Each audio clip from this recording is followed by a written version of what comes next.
Halo semua, selamat datang ya lagi di IG Live ketiga aku.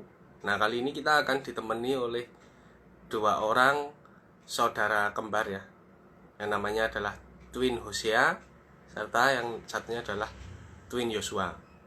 Nah mereka berdua adalah seorang yang sangat luar biasa di dunia pendidikan serta mereka keduanya sama-sama meraih beasiswa ke Taiwan. Nah, halo Yusa. Nah, kali ini kita akan bersama dua orang yang luar biasa ini untuk membahas mengenai perkuliahan di Taiwan ya. Dan kita undang untuk bergabung ya.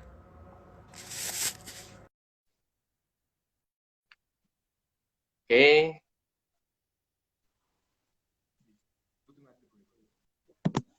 halo Ko. Halo, apakah jelas? Um, Cek audio dulu ya. Jelas nggak Ko suaraku? Jelas, jelas, jelas. Oh jelas ya. Halo Jelas, Ko jelas. Twin. Dua-duanya namanya Ko Twin ya. Iya. Apa kabar Devi? Wah, kabar Devi. baik Ko. Di Cek sana ya, ini cek ya? audio. Oh iya, Apa Ko? oke. Di sana aman? Kamu di Jogja atau Puji di luar? Tuhan. Kalau Jogja sejauh ini aman. Oke, sih. Sorry kok, ini suara koko kurang begitu terdengar ya. Oh, kurang Jadi jelas. masih, Halo? ah, ah. Nah Oke, segitu sekarang udah. jelas kok. Oh iya, sih, sih. Berarti kurang. Oke, em, halo, em, Kotwin sama Kotwin ya, Kotwin sama Kotwin berarti aku manggilnya. Panggilnya aku Hosea aja. Ko Hosea, oh ya. Halo Ko Hosea, salam kenal ya. Aku Iya, Devin dari Jogja. Thank you banget udah berkenan untuk join ya IG Live ini. Ya, tujuannya untuk saling berbagi dan saling menginspirasi gitu ya aku. oke. Iya. Thank you udah diundang Um, juga.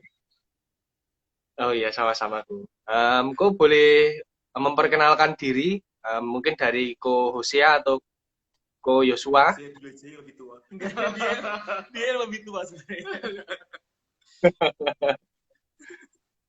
Yang kenalnya apa aja nama, terus nama saya Twin Nama, Hosea.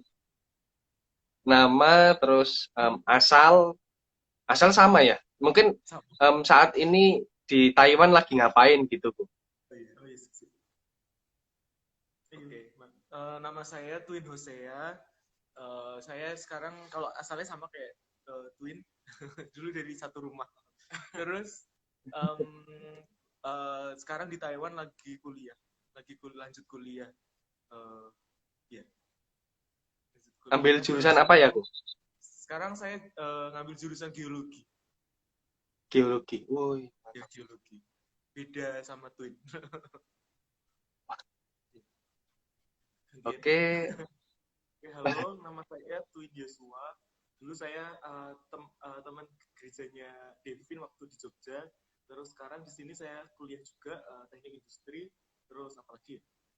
Terus iya sama thank you juga sama Devin yang udah apa namanya invite untuk sama-sama sharing. Jadi di sini kita hmm, sharing ya, bukan bagus. apa? Iya. Jelas Thank ya you juga suaranya? aku.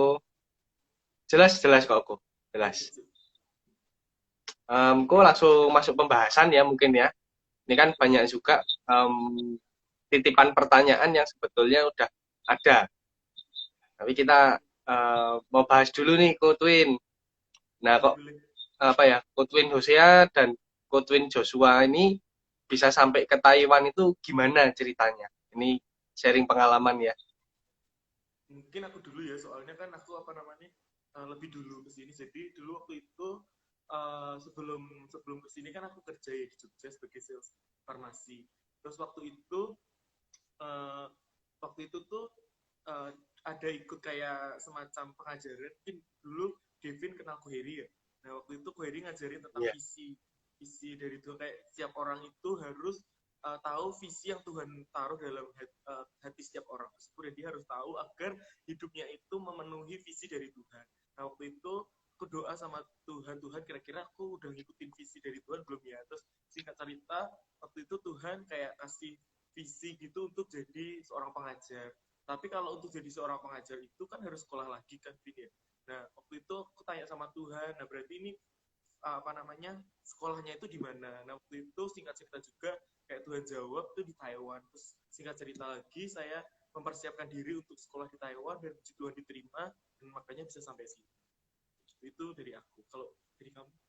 Kalau saya Wow, kenapa bisa mantap. sampai ke ya, kalau saya kenapa bisa sampai ke Taiwan itu sebenarnya memang karena dalam tanda kutip memang harus kuliah lagi gitu kan. Nah, cuma sebenarnya saya tidak memasukkan Taiwan dalam saya pengen daftar untuk kuliah lagi itu sebenarnya nggak ada di nggak Taiwan gitu. Tapi pada saat itu saudara kembar saya ini apa namanya, mempromosikan Taiwan gitu kan. Jadinya saya ya udah daftar gitu. Ya udah daftar, terus daftar sekolahnya, daftar beasiswanya.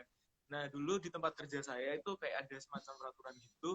Kalau misalnya daftar mau sekolah lagi itu harus satu-satu. Jadi misalnya saya lagi daftar di Taiwan, nggak boleh daftar di sekolah di negara lain gitu kan. Takutnya kalau dua-duanya keterima nanti jadi harus milih, malah nanti tempat kerja saya jadi di blacklist gitu kan.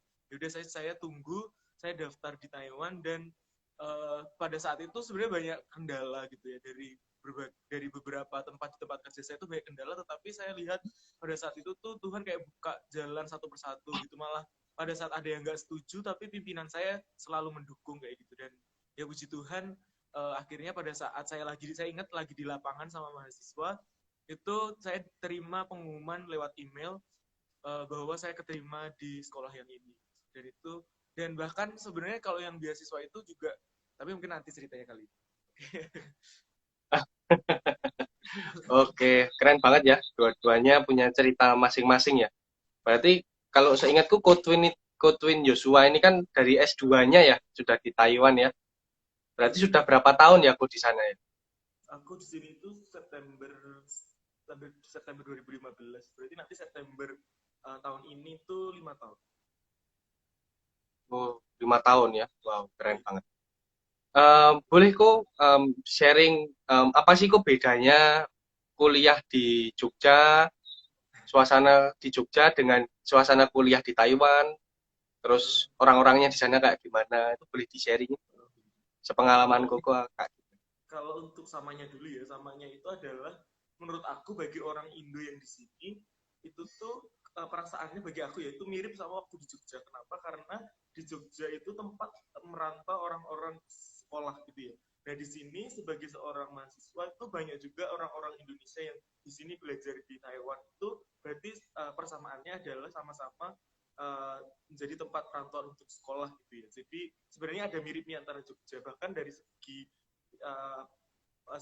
pelayanan aja ya, pelayanan di gereja pun di gereja sini sama di gereja Jogja itu mirip, yaitu akan ada yang datang dan pergi gara-gara lulus, datang gara-gara masuk sekolah dan lulus gara-gara, itu mirip banget seperti yang terjadi di Babarsari atau di Jogja. Nah, itu samanya. Kalau bedanya mungkin dari segi ini ya, kalau dulu aku nggak tahu ya sekarang ya, kalau dulu pas zamanku tuh sekolah di Indonesia itu kalau kita mau bimbingan sama dosen, kayak contohnya bimbingan skripsi kayak gitu, kita yang nyari dosen.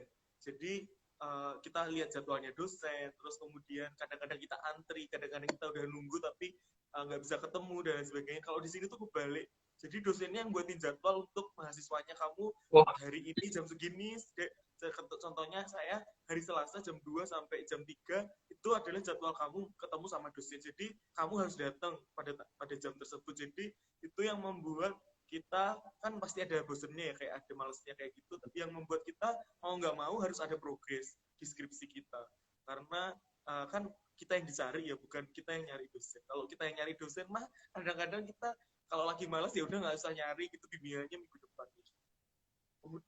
oh, iya.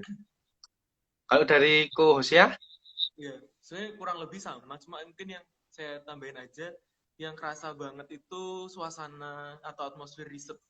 Jadi di sini tuh apa namanya, karena kalau kami kan apa S2 S3 gitu kan, jadi yang terlihat banget itu adalah suasana risetnya itu beda banget. Kalau di sini tuh kayak memang mahasiswa itu apa namanya, memang harus di lab terus, harus di lab untuk ngerjain riset, dan di sini selalu ada, setiap minggu itu kita harus ada progress riset gitu. Nah, itu yang mungkin sebenarnya, mungkin saya di Indonesia mungkin udah ada yang seperti itu, tetapi atmosfer itu tuh belum merata gitu di setiap kampus. Saya pikir itu sih. Jadi itu bedanya. Kalau samanya sebenarnya kalau saya melihat adalah, tapi menurut saya ada hal yang lebih bagus di Indonesia. Contohnya adalah ketika dosen ngajar. Itu konteksnya di kampus saya ya. Jadi kalau di sini itu dosen ngajar itu benar-benar kayak nyuapin gitu. Jadi masih satu arah gitu. Tapi kalau dulu di Indonesia itu ngajar itu udah student centered learning. Jadi benar-benar bagaimana mahasiswa itu bisa lebih aktif dalam berdiskusi. Nah, kalau di sini di tempat saya ya, konteksnya di tempat saya itu lebih pasif sih mahasiswa. Dan itu menurut saya kelebihan Indonesia. Oh, gitu ya. Iya. Em, Bicara mengenai tips-tips ya, pasti adalah ya ceritanya kok bisa sampai Taiwan tuh kayak gimana. Nah dulu tuh mengalami kayak gimana aja, maksudnya tips dan triknya itu kayak gimana ya kok. Kalau misal yang nonton ini pingin juga bisa kuliah di Taiwan, bahkan dapat beasiswa kayak koko-koko semua.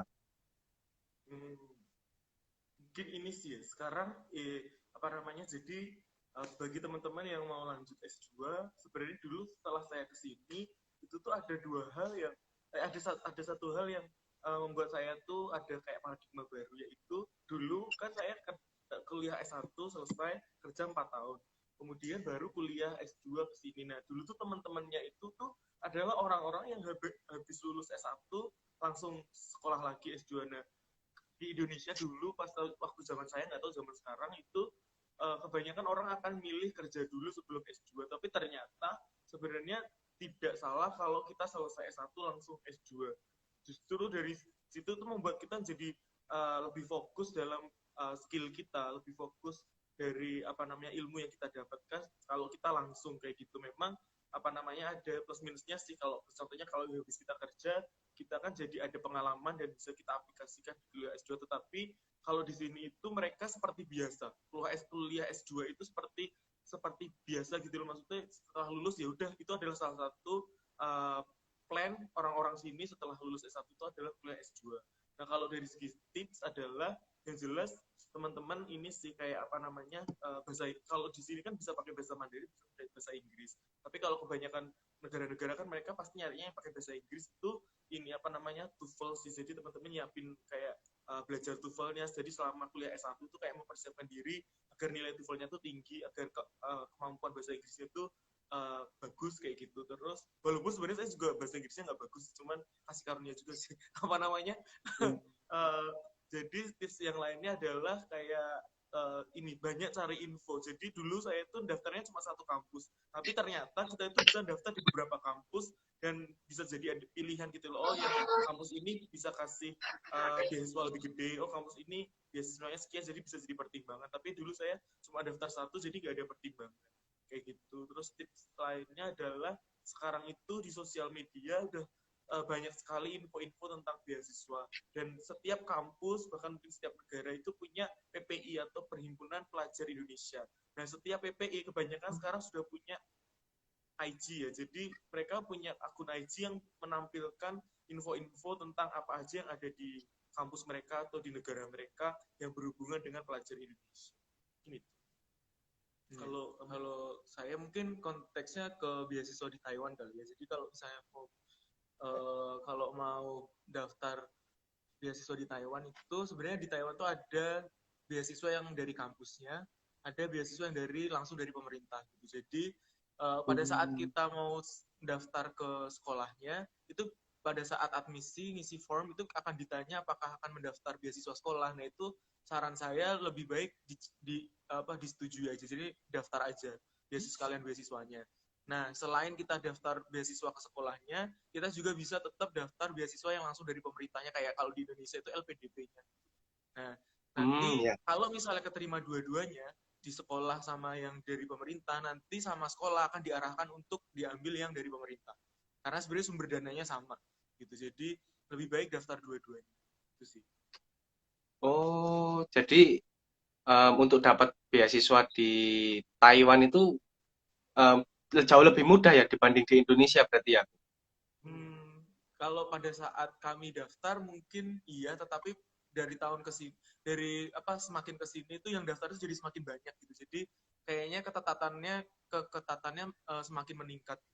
Tapi kalau pas awal-awal dulu tuh kayak masih belum banyak yang tahu gitu. Nah sekarang kayaknya lebih luas yang tahu. Jadi apa kesempatannya juga semakin sedikit. Tapi menurut saya tetap daftar aja.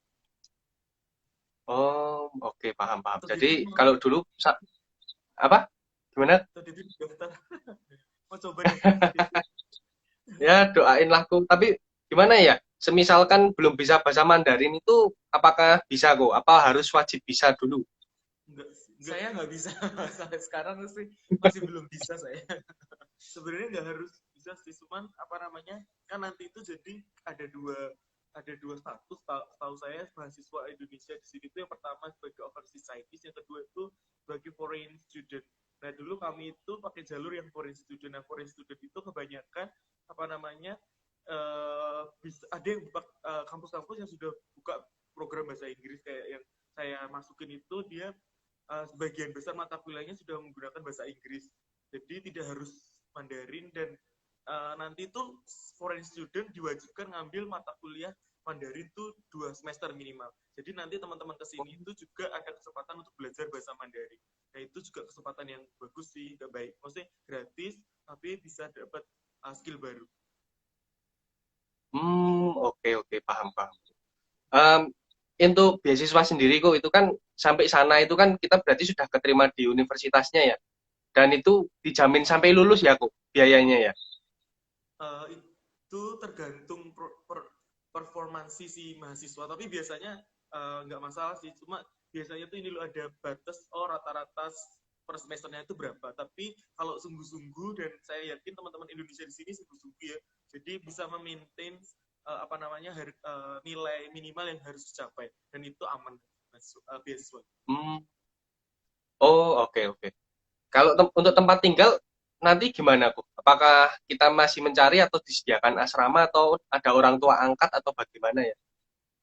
Oh, kalau tempat tinggal, jadi ada dua pilihan. Kita tetap harus dalam tanda kutip nyari sendiri, tapi ada dua pilihan. Jadi pada saat kita daftar, itu juga pas kita ngisi formnya itu juga akan ditanya apakah akan tinggal di asrama atau nyari kos. Jadi kita bisa sekaligus daftar asramanya.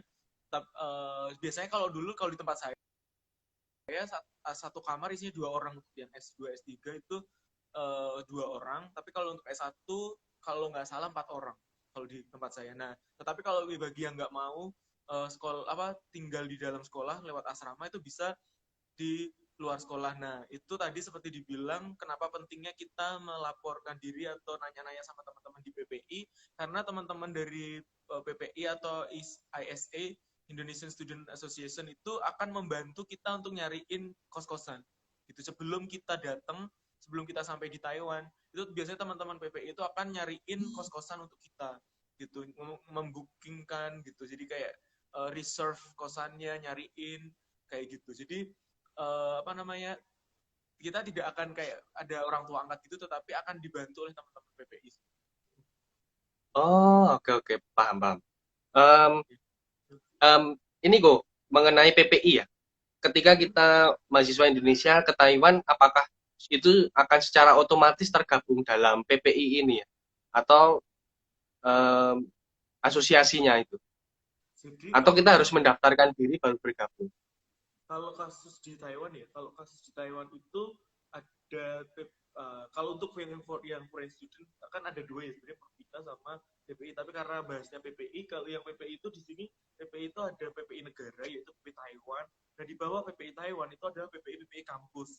Seperti contohnya di kampus saya di Yangzhou itu apa ada PPI kampus kami yaitu PPI Yangzhou, PPI YZU, di mana di situ tuh nanti mahasiswa baru yang datang akan diundang untuk acara welcome party atau apa namanya dulu mungkin teman-teman dulu di Kadang-kadang kan kalau di Indonesia kan kayak ada apa namanya welcome party mahasiswa baru kayak gitu. Nah, di sini PPI itu juga biasa ngadain welcome party. Nah, di welcome party tersebut akan ada kayak perkenalan tentang PPI kampus tersebut. Nah, yang dimaksudkan daftar atau enggaknya itu nanti di situ tuh ada, kalau di Angel itu ada iuran per bulannya. Jadi kayak iuran per semester atau per bulan yang membuat orang tersebut tergabung di dalam PPI UNJ tersebut. Nah, fasilitasnya apa aja nanti akan di apa namanya akan dijelaskan kayak contohnya tiap bulan nanti akan ada acara yang ada konsumsinya. Nah, jadi teman-teman yang udah bayar itu udah nggak perlu bayar konsumsi lagi. Terus nanti kalau ada acara-acara cultural nanti bisa saling-saling bantu buat acara kayak gitu. Oh, gitu ya aku.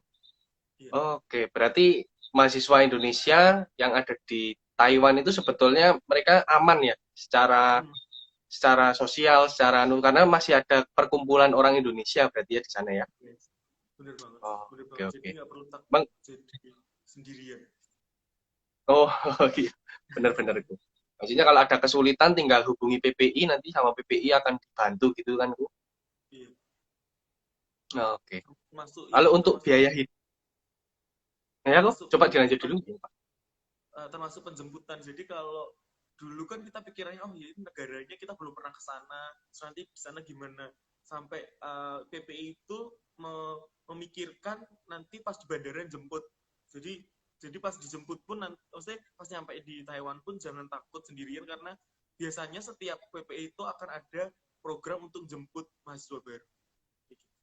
Oh, Iya. oke. Berarti disediakan jemputan juga ya. Selain tempat tinggal, jemputan, organisasi, komunitas juga ada ya.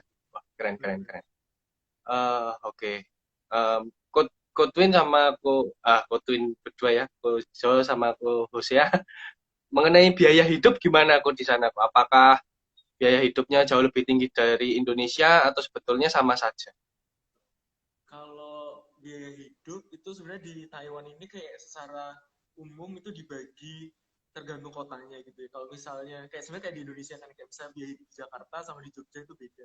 Nah kalau di Taiwan ini Oh iya. kalau misalnya kampus kita itu di daerah Taipei, jadi Taipei kan ibu kotanya ya. Jadi itu harganya Iya. lumayan mahal. Apa namanya perbandingannya kayak gini. Kos-kosan di daerah Taipei yang teman saya yang saya tahu di daerah yang lumayan pusat kota itu dia satu orang bisa setiap bulan itu sekitar 3.750.000 itu satu orang. 3.700.000. Itu Iya, kurs rupiah ya, kok? ya kurs rupiah. Saya langsung rupiahin. Nah kalau di tempat saya kosan saya itu sebulan dalam tanda kutip cuma 1.250 gitu. Padahal sebenarnya tempat kami itu tidak terlalu jauh dari Taipei sebenarnya. Itu berapa ini? 1.250.000 per bulan. Iya, terus itu nggak terlalu jauh dari Taiwan. Nah kalau misalnya teman-teman kuliahnya lagi di daerah lebih selatan lagi kayak di Tainan, Taichung itu setahu saya lebih murah lagi biaya hidupnya, termasuk makanan juga gitu. Jadi tapi kalau kalau di daerah saya itu kurang lebih tuh mirip kalau harga di daerah Depok dulu saya. Pas saya masih di Depok, Oh, ya itu kurang lebih sama di daerah saya sih. Nah tapi sebenarnya kalau kalau saya kan hampir tiap hari jajan ya pernah masak gitu jadi kayaknya sih masih masih oke sih masih apa ya masih affordable gitu kalau misalnya buat yang mahasiswa dengan uang beasiswanya itu masih bisa sih dan di sini juga ada catering masakan Indo kalau di kampus saya ya di kampus saya kampus dia juga ada jadi ada catering masakan Indo yang rasanya enak tapi harganya lumayan terjangkau gitu, buat harga mahasiswa. Jadi sebenarnya kalau kita mau tiap hari makan catering yang kan menunya ganti-ganti ya tiap hari itu pun sebenarnya udah oke sih. Gitu. Nah kalau mau oh, tinggal di asrama itu lebih murah lagi. mm, Asrama lebih murah murah lagi. lagi. Ya itu sekitar kalau di tempat saya itu 4 juta untuk satu semester. 4 juta. Oh, murah sekali ya, 4 juta Ya, satu semester ya. ya. Iya. Kalau di kampus karena kan kampus dia negeri ya, kampus saya swasta. Kalau yang di swasta itu kalau nggak salah satu semesternya itu 12.000 itu berapa ya? 6 juta. 6 juta. Iya. Oh, 6 juta. Lebih mahal ya. Lebih mahal sedikit ya aku berarti. Iya. Hmm. Oh, oke. Wah, keren banget nih. Terus Ko Twin Joshua dan Ko Twin Joshua ya. Manggilnya Ko Twin gitu ya. Iya. Ko Twin Iya. sendiri Tantangannya apa ya di sana ya? Selama di Taiwan itu tantangannya apa? Ngadepin apa? Oh, katanya suruh saya dulu. Saya tantangannya pertama kali ya, pas pertama kali datang karena kalau Twin tuh udah lebih fasih ngomong Mandarin gitu ya. Kalau saya kan enggak gitu, belum pernah les Mandarin dan sebagainya. Jadi saya pas pertama kali itu benar-benar shock dengan culture-nya sih. Culture-nya terutama kalau lagi mau nyari makan gitu, karena nggak ada menu pakai bahasa Inggris. Jadi semuanya itu ditulis pakai bahasa Mandarin gitu kan. Dan itu Oh, apa namanya, itu yang membuat saya pas awal-awal itu lumayan bingung gitu pas awal-awal itu. Terus teman-teman juga di lab, kebetulan di lab saya nggak ada orang Indo sama sekali. Jadi dan kebanyakan di lab saya itu kayak apa ya, bahasa Inggrisnya juga tidak begitu lancar gitu kan. Jadi nggak mau kadang jadi susah untuk ngobrol sama mereka gitu kan. Nah, sebenarnya itu juga salahnya saya sih, kurang melatih bahasa Mandarin saya. Cuma salah satu tantangan di pertama-tama itu sih dulu. Tapi puji Tuhan apa namanya, eh, pas awal-awal itu teman-teman apa teman-temannya itu baik sih, mereka orang sini itu ya ramah, mau mau merangkul kayak gitu. Jadi kalau misalnya saya butuh apa ke post office misalnya atau mau belanja apa, mereka akan ajarin dulu gitu. Itu yang saya. Terus kalau misalnya di riset, karena atmosfer riset ini di sini itu dalam tanda kutip ya, secara jujur ada pressure. Nah itu juga merupakan hmm. tantangan sih. Tetapi saya bersyukur saya dapat dosen yang saya rasa dia memiliki hati bapak yang bagus sekali. Dia sangat bapak sekali gitu. Jadi dia memahami mahasiswa-mahasiswanya walaupun beliau menuntut untuk kita ada progres, tetapi dia tetap mau ngajarin, mau ngasih tahu kendala, kalau misalnya kita ngalami kendala kayak gitu, asal kita komunikasinya baik, itu sebenarnya harusnya nggak jadi masalah. Itu. Oh, oke. Kendala bahasa ya berarti kalau dari Ko Hosea ya. Kalau dari Ko Yosua, Sebenarnya ini sih apa namanya, dulu sama sih waktu nyampe sini Mandarinnya walaupun udah pernah belajar di Indonesia, tapi ini pada orang ngomong apa ya kok cepet banget kayak gitu. Jadi pertama tuh nggak bisa nangkep gitu, tapi justru itu tuh kayak dulu tuh mungkin kesaksian kali ya. Jadi dulu tuh ada satu cici-cici di gereja itu tuh ngomong dulu tuh dia tuh Mandarinnya keren banget, dia penerjemah, kalau di gereja tuh dia penerjemah. Terus cici-cici ini tuh pernah kesaksian kayak gini, apa namanya, dulu saya tuh nggak pernah bisa pakai udah belajar Mandarin di tempat yang paling bagus pun saya nggak bisa. Akhirnya dia doa sama Tuhan, Roh Kudus kan guru ya, jadi Tuhan pasti kalau gitu, kalau Tuhan guru tolong ajarin saya bahasa Mandarin.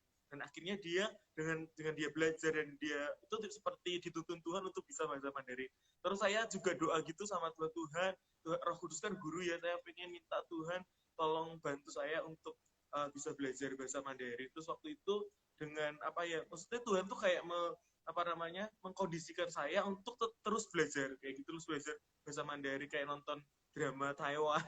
Kalau biasanya nontonnya drakor ya, ya waktu itu saya suruh nontonnya drama Taiwan. Terus apa namanya, dan waktu itu dosen saya meminta saya untuk jadi asdos. Nah, asdos itu untuk anak-anak S1 itu mereka orang Taiwan semua. Nah, dari situlah Tuhan kayak apa namanya stretch kapasitas saya untuk bisa belajar bahasa Mandarin. Nah, dari situ tantangannya adalah bahasa, tapi Tuhan bantu untuk bisa mengimprove bahasa Mandarin saya sampai puji Tuhan apa namanya sampai saat ini pun diminta dosen untuk jadi asdos, tetapi komunikasi ke teman-teman mahasiswa itu udah jauh lebih lancar dibandingkan waktu awal-awal jadi asdos dulu. Itu tantangannya itu. Selain itu pressure sih, sama-sama Hosea bilang kuliah di sini itu mungkin kalau teman-teman nonton drakor gitu ya, kayaknya kok hidupnya indah kayak gitu-gitu kan. Nah, indah. tapi saya punya temen di Korea, terus kemarin sempat main ke sini, dia cerita bahwa teman-teman tuh kalau mau melihat Korea jangan lihat drakornya, tapi kalau teman terus jangan gara-gara nonton drakor jadi pengen sekolah ke Korea. Dia bilang kayak gitu karena sangat seperti bumi dan langit gitu bedanya. Karena Oh, pressure sih, mesti apa sih pressure-nya itu tuh tinggi dalam kuliah, mirip di sini walaupun kayaknya pressure-nya nggak setinggi di Korea. Di sini tuh dosen akan meminta progres tiap minggu tuh, progres tuh kayak suatu kewajiban. Jadi kalau kita lengah sedikit, malas sedikit, itu bisa ketinggalan progres yang mungkin teman-teman profesor kita akan menegur kita kayak gitu. Dan macam-macam sih tipe dosen. Kalau tadi Hosea bilang seperti hati bapak, kalau dosen saya tuh juga agak strict sih, jadi kayak kalau marah ya marah kayak gitu. Jadi tapi ya tetap ada baiknya. Wah, keren keren keren. Em, kalau kuliah kuliah di sana aku apakah dari pagi sampai malam terus koko kan rajin ke gereja ya? Apakah ngatur waktunya tuh mudah kok?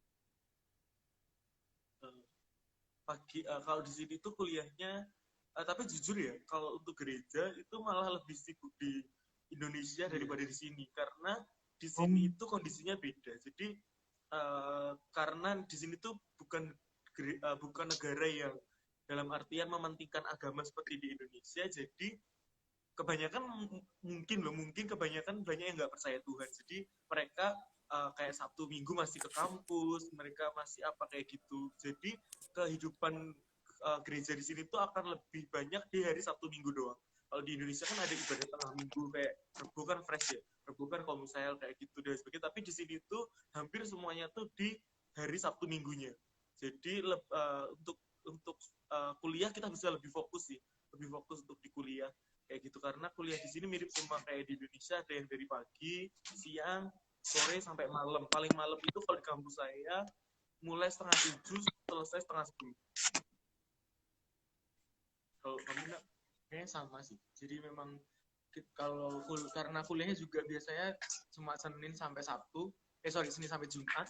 Jadi Sabtu Minggu itu memang free gitu. Jadi kalau misalnya kita mau tetap bagi waktu, misalnya mau pelayanan, mau ke gereja itu sebenarnya tetap bisa sih, karena memang hampir tidak ada kegiatan tengah minggu gitu. Paling ada doa doang sih.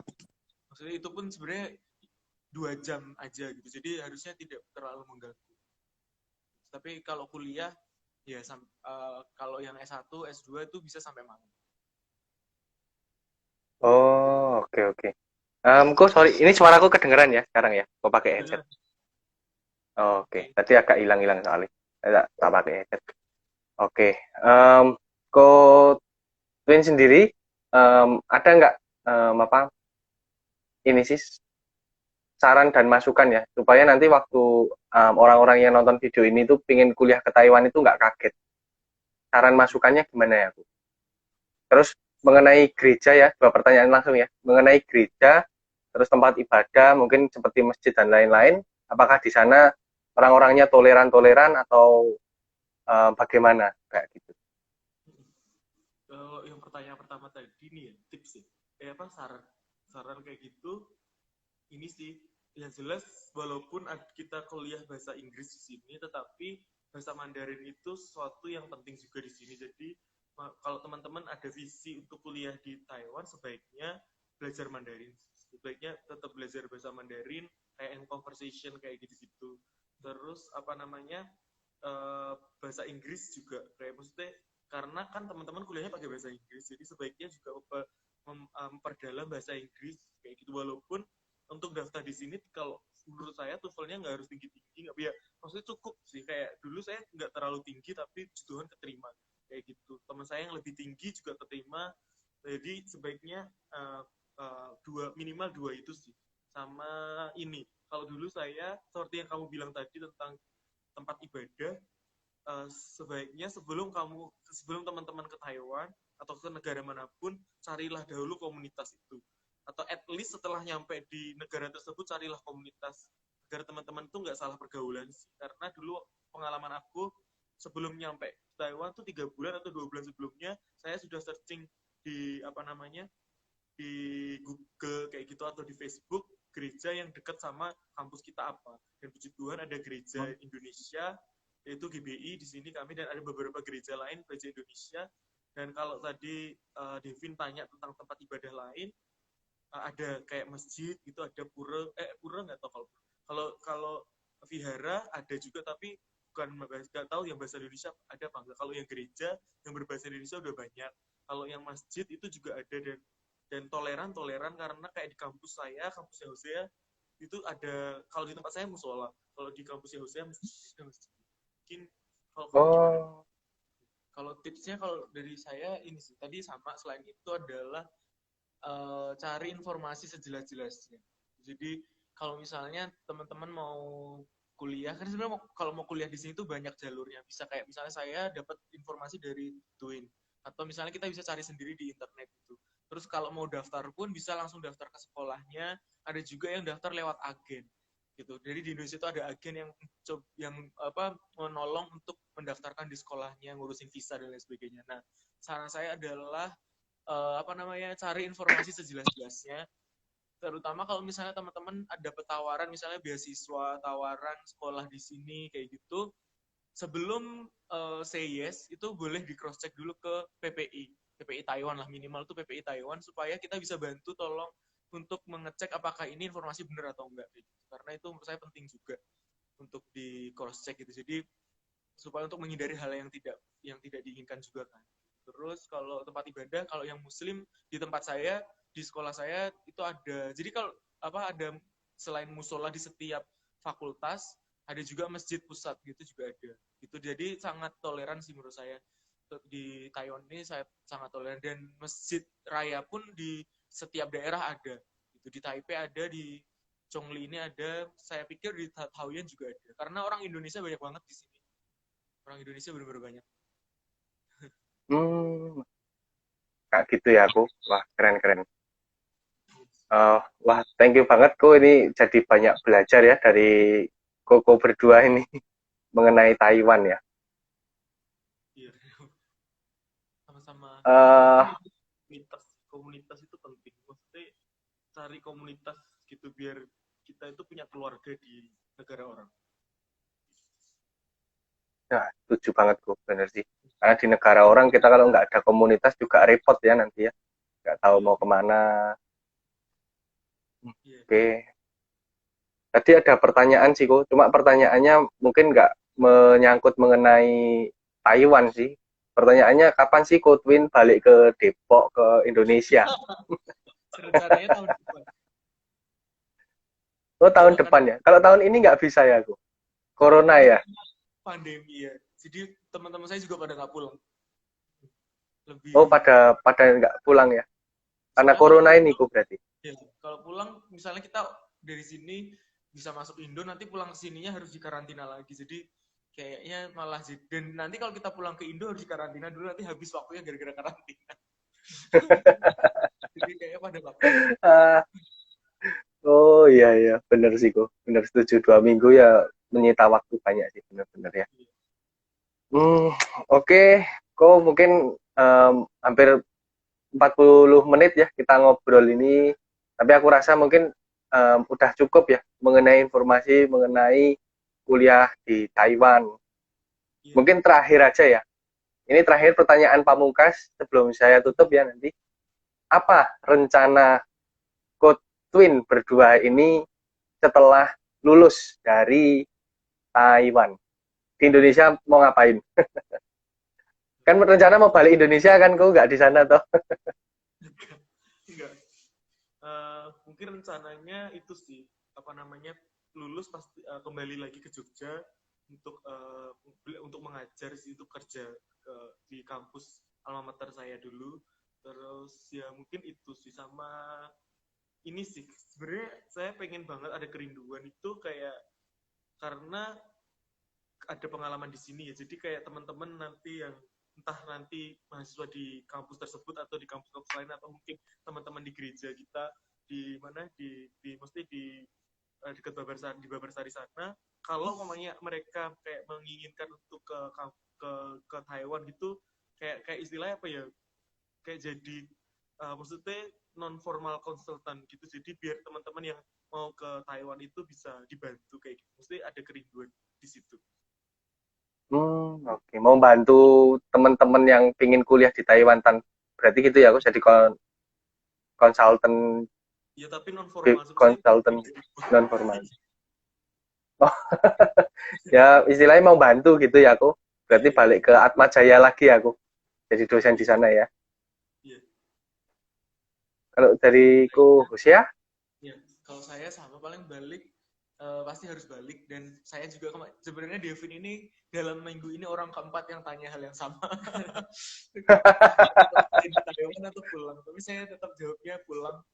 pulang ke Indonesia karena walaupun di sini enak sih jujur kayak transportasi fasilitas tuh enak tapi tetap hati saya ada di Indonesia. Wih. Terus apa yang kalau saya pengen harap kerinduan saya kalau pulang ke Indo kalau dari segi akademik saya pengen banget menularkan ini si atmosfer riset itu ke mahasiswa mungkin nanti kalau misalnya saya dipercayakan untuk ngajar itu pengen atmosfer itu yang dibawa sih dan sama data penting tentang data karena di Indonesia kalau di konteksnya geologi data geologi kita itu di Indonesia itu masih apa ya masih perlu banget diperbaiki gitu dan itu nggak mungkin bisa dalam tanda kutip kayak misalnya saya sendiri gitu. Saya pengen ngajak teman-teman geologi juga di Indonesia untuk sama-sama membangun data yang bagus gitu sih. Itu harapan saya. Wah keren, keren banget harapan dan nantinya ya apa tujuannya nanti waktu balik ya aku. Jadi datanya mau dikencengin lagi aku supaya punya data yang lengkap gitu ya. Ya, ya. Oke, keren keren keren. Makasih banget buat Kotwin Hosea juga Kotwin Joshua ya, udah menyempatkan waktu. Sorry banget ganggu nih, pasti jam istirahatnya Enggak, keganggu, jam kuliah keganggu. thank you loh Dan sudah oh iya, sama-sama aku udah jadi narasumber juga ya. Keren banget nih, dua orang kembar ke Taiwan sama-sama, berjuang di sana sama-sama, punya hati balik ke Indonesia yang juga sama-sama. Wah, keren-keren. Bener-bener menginspirasi ya. Dan thank you banget buat teman-teman yang juga udah nonton video ini. Semoga video ini menginspirasi kalian ya. Dan aku juga ngundang IG Live minggu di bulan depan kembali dengan narasumber lain yang pastinya juga memiliki cerita-cerita yang menarik juga ya. Dan thank you banget. Mungkin sampai di sini dulu ya aku. Setelah ini aku matiin. Semoga Tuhan memberkati Koko semua ya. kamu juga Tuhan berkati juga. Amin. Amin Ko. Thank you, thank you. Ya, thank you. Ya, thank you Ko. Mungkin sampai di sini dulu ya. Setelah ini aku matiin ya. Oke. Sampai jumpa. Dadah.